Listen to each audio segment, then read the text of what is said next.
I'm going to start this video off in a, but we're in the hen house.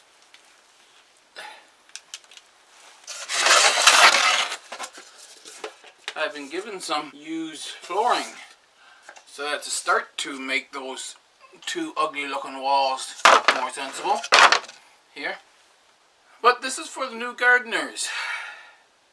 So, you want to start a garden, but you've got to build your raised beds and you've got to buy your soil and you've got to do this, and no you don't. So Mark, you called this the Shed Wars. You gave me permission to be opinionated. My opinions aren't really that biased anyway, so. But before we go, let's talk to my friend.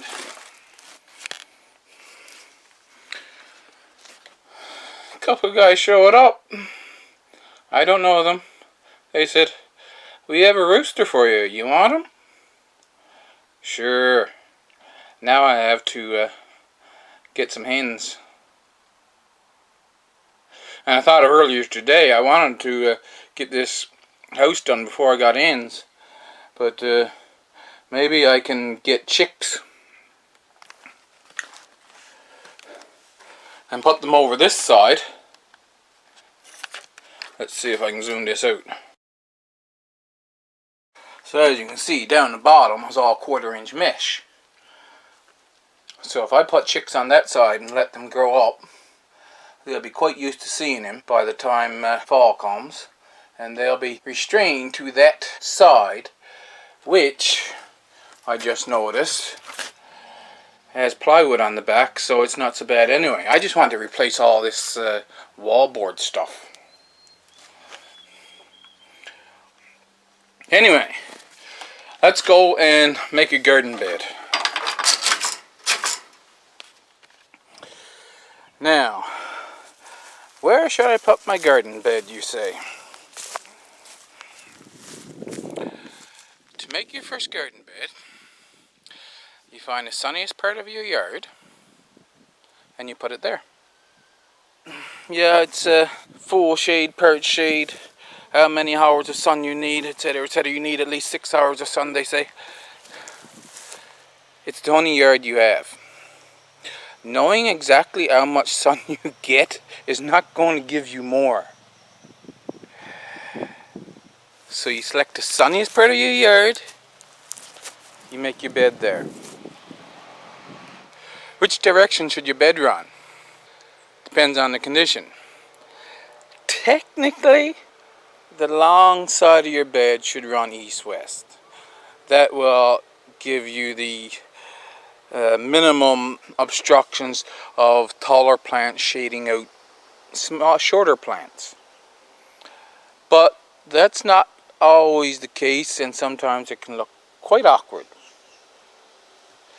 Here, he's going to be running approximately northwest, southeast. Because it's kind of in line with the ditch back there.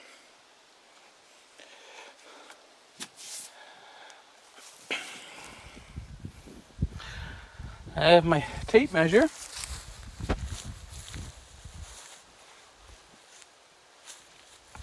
I looked around to see where the best place would be to do this demonstration bed.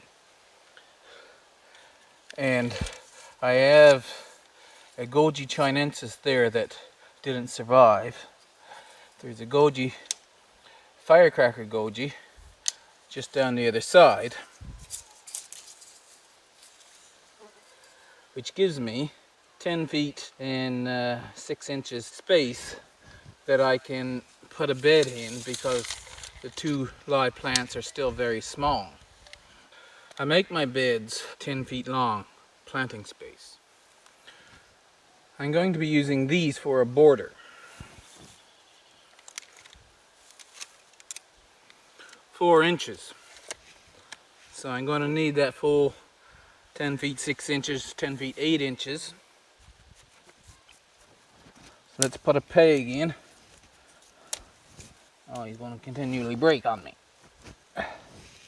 right there. This line should be long enough to go around the entire bed.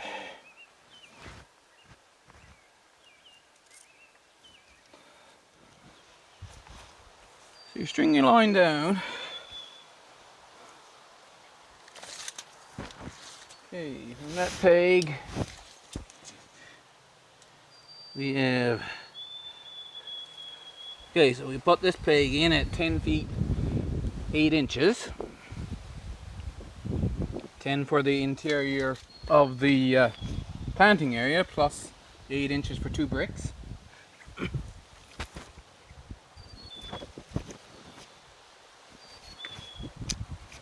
So that's the long side of your bed. Now when it comes to the width of your bed, if you can reach comfortably to the center, then it eliminates a lot of the fatigue of your gardening. So that depends on how you want to sit or stand when you're gardening. So if I was kneeling up beside the bed like this, then I can't put my hand in here because then I'll be putting my hand in on plants. I just need to reach. When my butt comes off my heels, then now I'm constantly holding myself up. To reach there any further than this will be uncomfortable.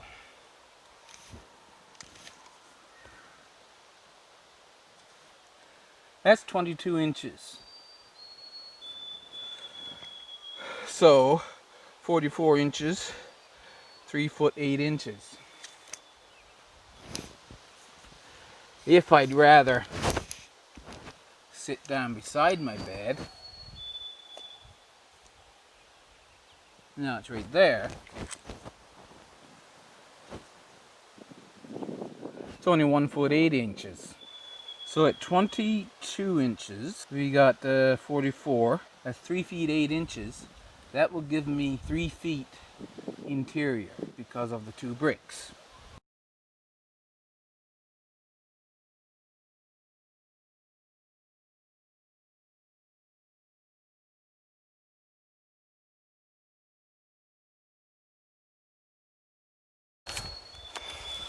So here's a bed outline. You can make it perfectly square if you want. Perfectly rectangle, I should say. You remember the digging spade with the rounded tip?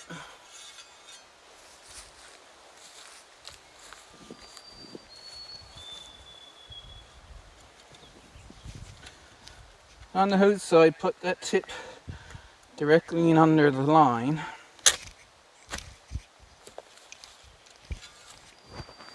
I don't know what I'm going to find under here.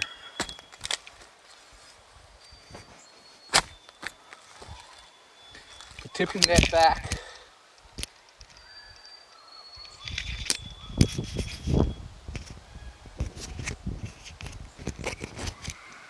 like I am there will make the cut line more visible for you when you go back to cut out the rest of the sod.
You can see that the line is open now all the way around the bed.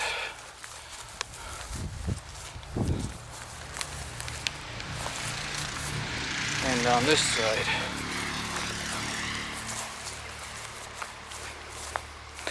So now, what I need to do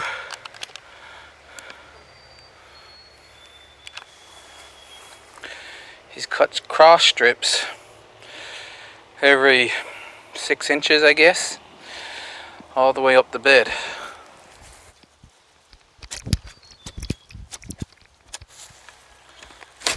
And see if it's narrow enough. I can lift the entire sod off, see, with the shovel. If you do these strips too wide, they'll be stuck in the center.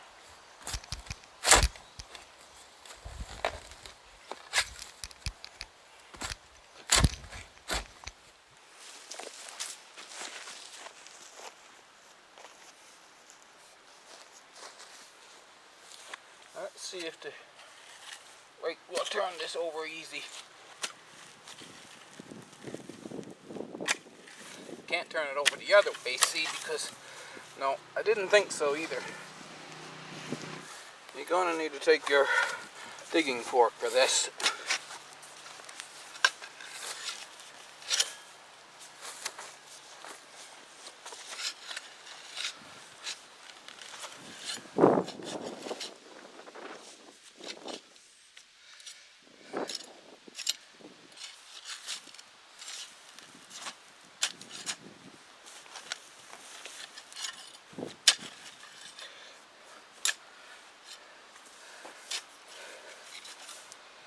I've got fairly thick sod. If you're living in a subdivision, your sod may be a lot thinner than that.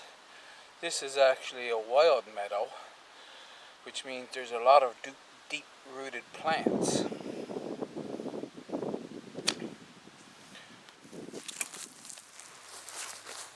The brush rake comes in handy here as well.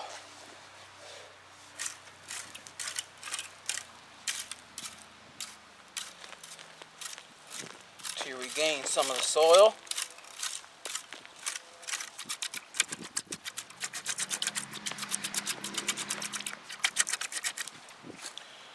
Another good thing about doing this bed here is that I'm going to use the sod to make a dam for the pond that I'm building right there. Now, how easy will it be to turn the next one back to where the first one was?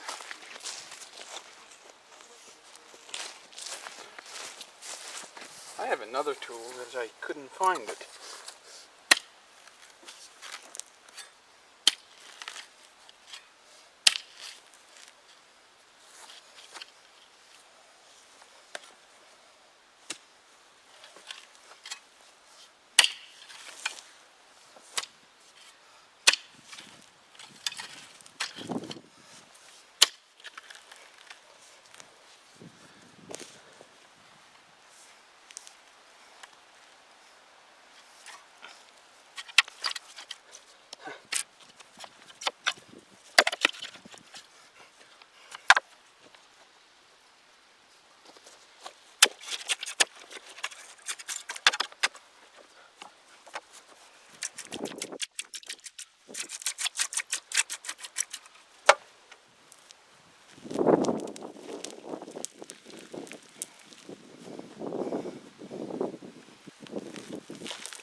Pick up the pieces and shake them off, I guess.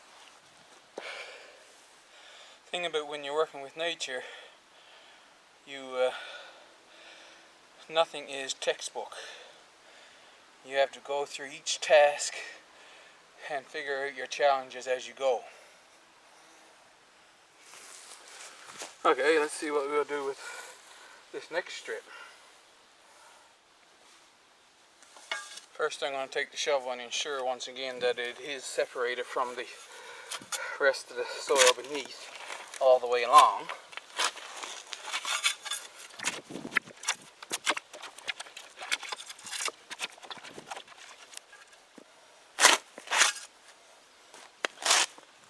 cut it into chunks.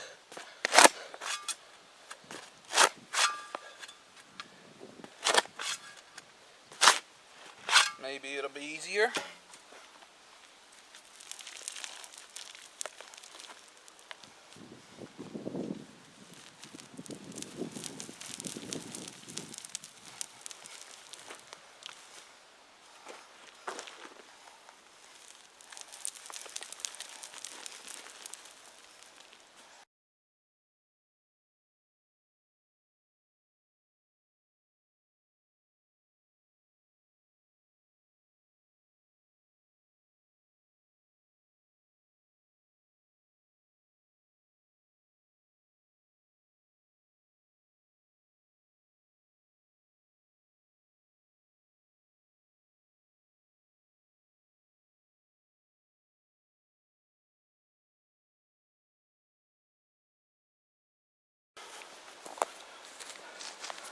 I was picking them up and throwing them down like that to knock off a lot of the soil that was on the sods.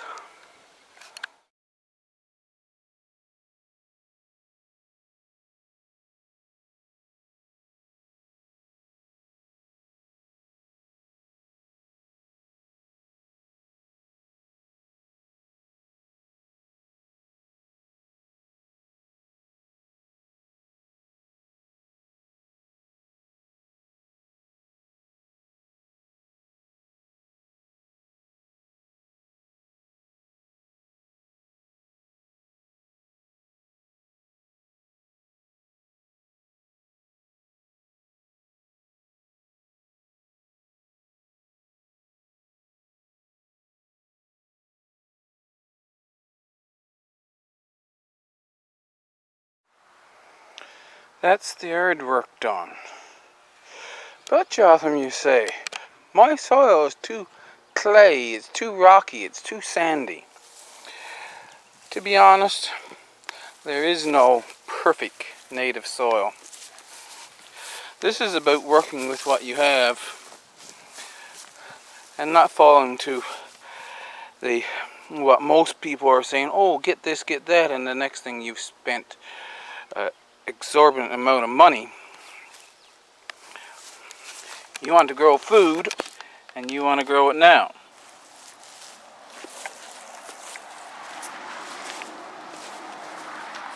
Now let's see how many rocks I take out of this. This has never been a garden bed. It's pure native soil.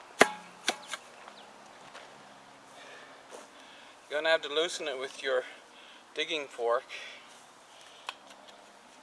I don't know if a broad fork would be easier or not. I've never had the opportunity to use a broad fork.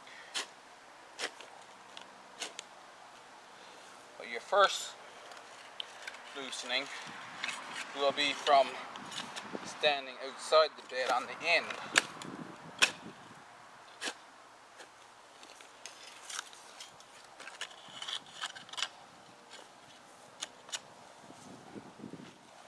To get as close to the edge as possible.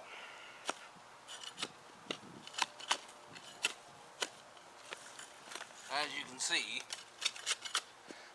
there's a lot of rocks in this.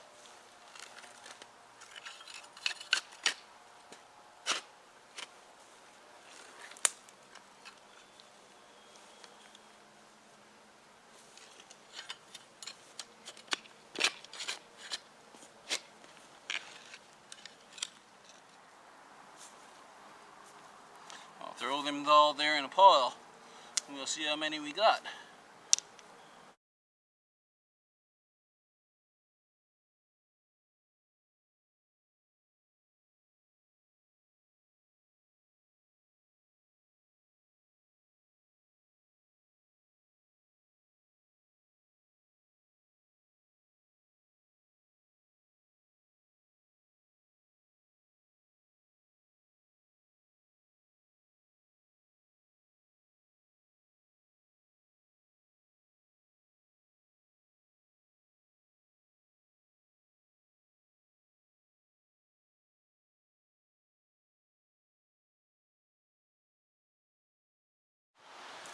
Now I've loosened that all up, I will rake it nice and flat with the garden rake.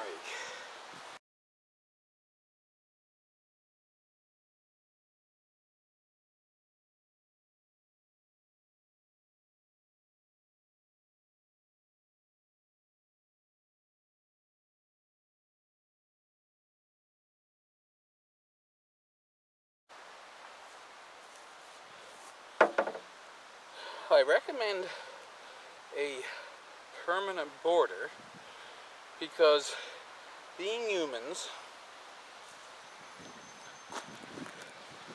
this vegetation will creep in and in on the bed, and we won't notice how much it has creeped in. And the next thing, we've got a 2.5 foot bed instead of a 3 foot bed. And the other thing is, to upkeep the edge of your bed, if you don't have a permanent border down, you have to measure it every time. With a permanent border, you can go by at a glance, okay, anything inside that border is only supposed to be plants that I want growing there. Outside the border is the lawn, or in this case the meadow.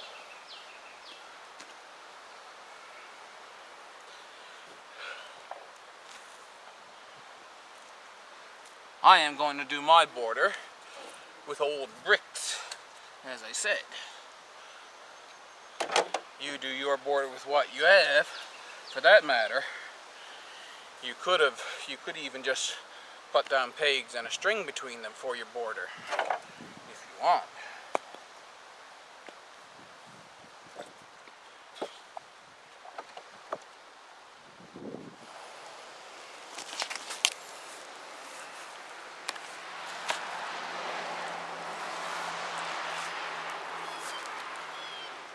There's the bed.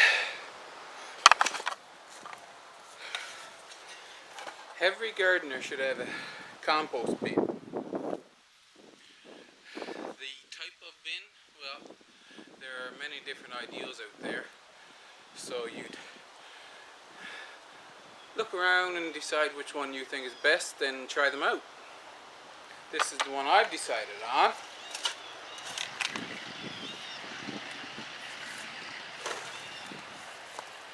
Being a new gardener, you may not have a compost bin yet, at least not have had one long enough to sift out compost for this bed.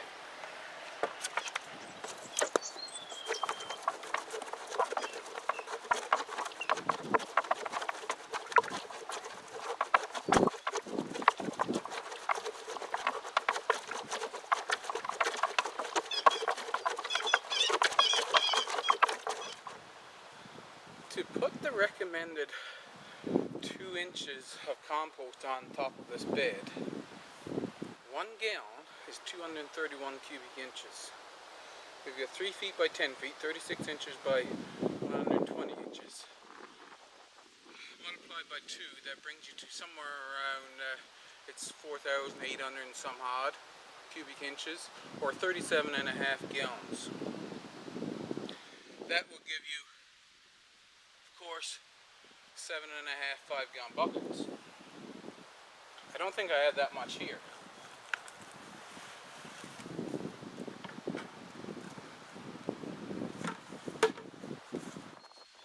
I have about 1 inch though. That's the amount that I usually put on there.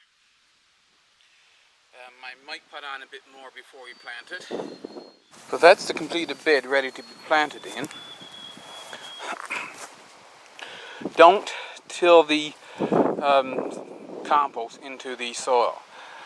If you have heavy clay soil, it's probably good to till some coarse compost into it. When leaving it on top like this, the compost will slow down the evaporation of water from the soil. And every time you irrigate it or it rains, you get a compost tea leaching down, as opposed to if you till it in, you have a lot of your compost below the roots of your plants, and of course the leaching still goes down away from your plants.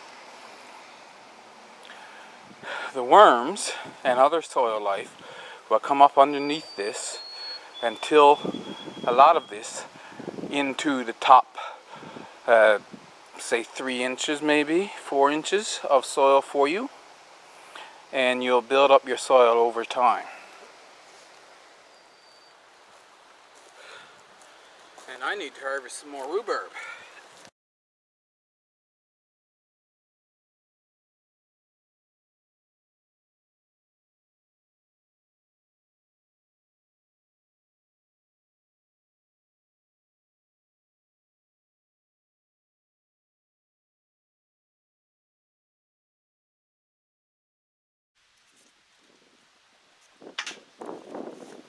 Another pot full of rhubarb.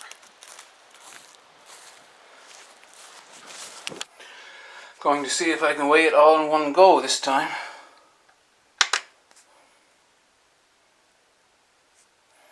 Zero.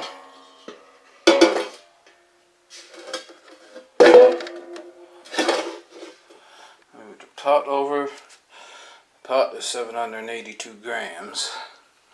I'm going to zero it again.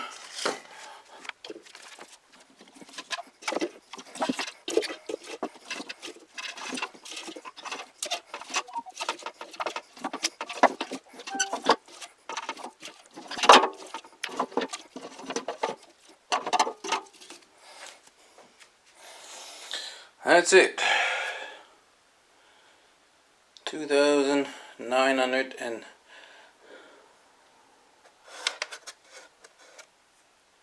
2,933 grams. You know what? Can I? Yeah, there's pounds, ounces. 6 pounds and 7.5 ounces, 7.4 ounces.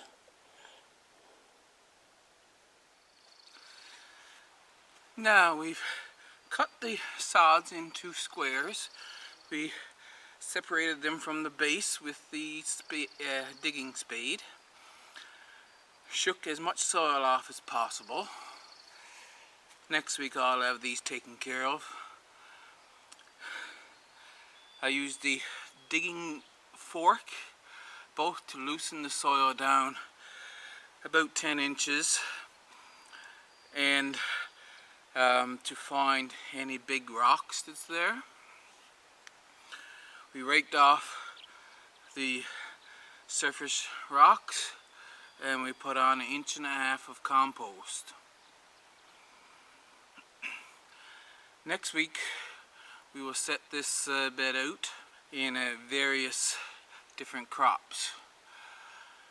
I hope you enjoyed this episode of Shed Wars, and I'll see you next week.